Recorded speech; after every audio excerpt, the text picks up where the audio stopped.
All right, welcome back. Today we're going to be talking about how to program the ROV that has 4 motors on all the corners, face at 45 degrees, and 1 vertical thruster.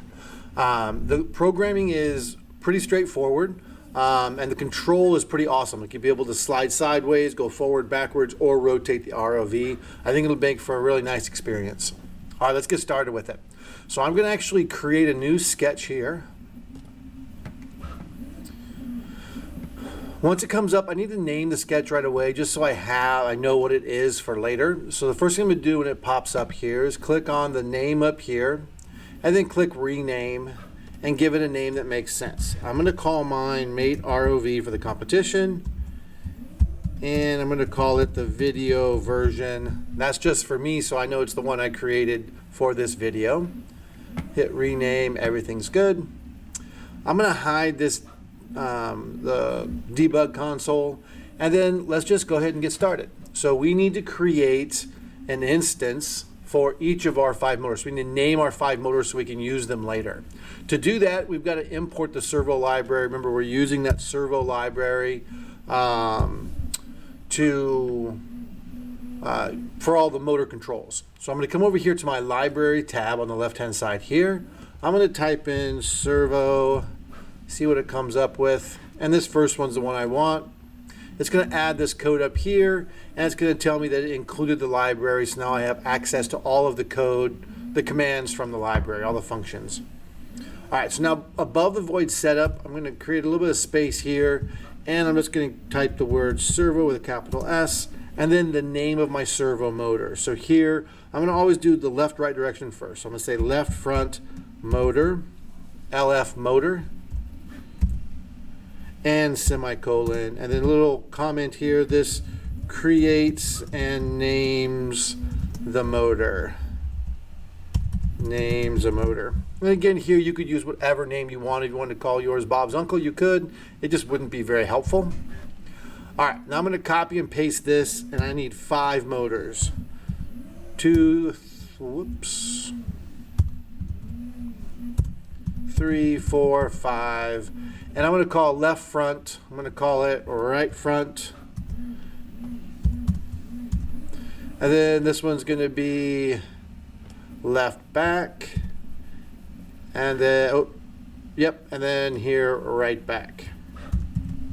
And then this one's going to be V for vertical. So now I've got motors for all of the things. Left front, left back, right back. And now I need to just move on now. Okay. So the next thing I want to do is attach those motors. So the way this works is you type in the name of your motor. So in this case, I'm going to double click this, copy and paste, and you use the .attach command. If you forgot any of this stuff, if you go to more info on the servo library, it'll walk you through all this code to do it as well. So here, .attach, and now I need to attach it to a certain place. So I'm going to create a variable for the left front M pin, but I don't have that variable, so I'm going to copy and paste that name I just came up with and come up here and create an integer variable int, control V, FL motor pin, and now I've got to type in where that motor is being plugged in at. So where that motor's ESC is getting its signal from the Arduino app. And for me, I know that is 12. It may not be for you. Semicolon, and then this creates a variable with the motor pin in it. All right, I need to do this for all the motors. So Control C. And this step isn't necessarily, you don't absolutely need it. You could just put a 12 in here, but this way all your variables are at the top, easier to edit later on. And for me, this is going to be 11, 10, 9, and 6 is where I have mine plugged in. Yours may not be the same. Don't just follow me unless you're going to wire it that way or rewire it that way. So left front motor pin, right front motor, left back motor, right back motor, and vertical motor. Again, this is how I plug mine in. Make sure you're checking to make sure yours are plugged in the same way. Otherwise, everything's going to be hazy. All right, and now I need these. I need this 5, attach 5 of these as well. Oops, let me put a semicolon here, and then // and then this is tells Arduino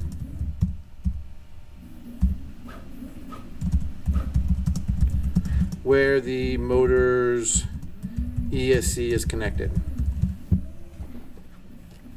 And then I'm going to copy and paste that. Maybe I'm going to open up a little space first, actually, and then copy and paste that.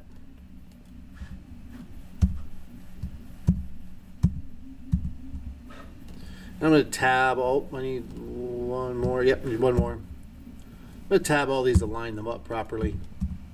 One tab in is fine. All right, so now I go back and change all of this. I'm going to pause the video while I make those changes, and then record again afterwards.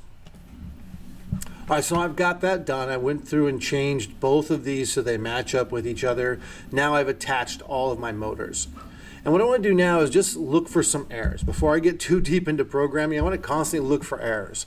Now you notice I can't do either of these because I don't have my device plugged into the computer right now, and nor do I want to. I don't want that big robot like hovering over me the whole time I'm coding. So I can actually do this. I can click select device. It's not going to find the Arduino here automatically, but I can do the select device type here. And I know I'm using the Arduino Nano IoT or 33 IoT.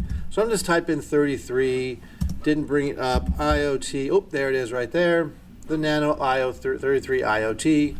And now it's going to test the code knowing which board I'm using. So now I've got my check mark here. I can't upload it because it's not connected, but I can do some tests just to see if I've made any mistakes in the code. I'm going to open up this space here and see what happens. Looks like I'm error-free so far. If you had some errors, fix them before you go on. Don't leave them for later. All right, next thing I'm going to do in my void setup, so I'm going to hide this again. Inside my void setup, I want to open a serial monitor connection so I can actually test out the code as I go through. Serial.begin and 9600. And this just opens a serial connection with your laptop. I maybe will say with, maybe I should say between Arduino and your laptop. That's Andruino, but Arduino and your laptop. Okay, so I think that's good for the void setup. Now let's come down here and let's get some more work done. So the first thing we want to do in our code is actually read the position of our joysticks. So let's go ahead and add that in. So we're going to do an analog read instead of a digital read because we don't want just on or off. We want how far on or how far down it is. So analog read, make sure to get that capital R. If spelled correctly, it'll go green for you. And now we need to do the pin. So we need to do one read for each of the directions. So one for the left joystick Y, one for X, one for right Y, one for right X. So I'm going to say, I'm going to start with L. LX pin is what I'm going to do it as, and I haven't made this variable yet, so I'm going to double click Control C, come up here to where I'm doing my pin variables, and just create another variable, integer LX pin. Again, this isn't necessary. It just makes life easier editing when you get a complicated program. You could just put the value there. And my LX is A0. So I'm going to go A0 on this one. Make sure that yours is A0, like go use your own stuff, not mine, obviously. And then I just need to do this 5 times over or 4 times over, one for each direction of the joystick. I'm going to pause the video, do that work, and you do the work as well. Okay, sorry for that. I actually created these 3 pins, and I wanted to roll the video again because we have some more work to do. I should have finished this before I hit the pause last time.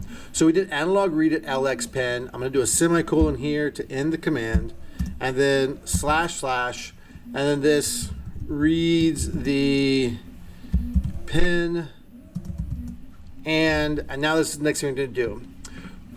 If we leave it just like this, the Arduino will read that pin and then instantly forget the information. So we need to tell it where to store that in the memory. So we need to create a variable, and for this one I'm going to call this variable lxval and do space equals space. I'm going to double click this, and this is a new variable I created, so I'm going to come up here below my pins and create that new variable as well, and set a starting value for this one. So this lxval, let's start it at 512. That's the stick right in the middle. That probably makes the most sense. // and this creates a variable for the position of the joystick. Here I'm keeping all my comments really generic, and I'm not mentioning exactly which direction because I want to be able to copy and paste these without doing a lot of editing. So here I'm going to go ahead and create this one, Control C, and I'm going to make one for each direction, so 4 altogether. This one is LY, this one is RX, and this one is RY.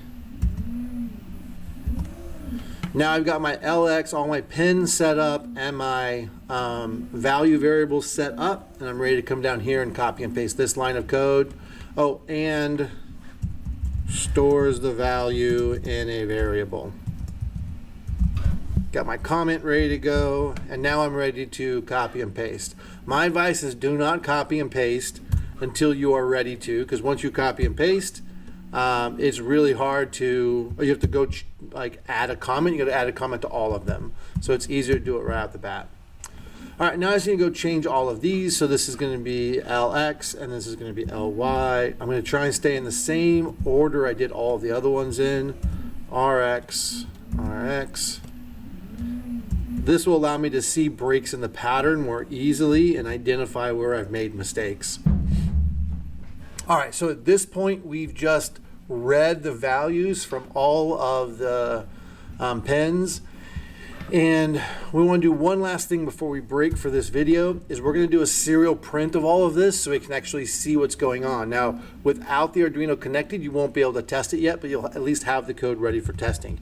So I'm going to do a serial dots print, and then I'm going to do, I'm going to print the LX, in quotation, sorry, LX, because I want to print that on the screen, space equals space, and then semicolon. Now normally I'd go to the next line to do the next serial print, but because these, I'm going to do like the label and then the actual value, I can stay on the same line. As long as there's a semicolon, Arduino will know that that last thing ended, there's a new thing starting, and do another serial print just like this one. So I'm going to copy and paste that next to it. And then here I'm going to go ahead and get rid of the quotation marks and just add in val here. And then here I'm going to put a comment here that's prints the joystick values.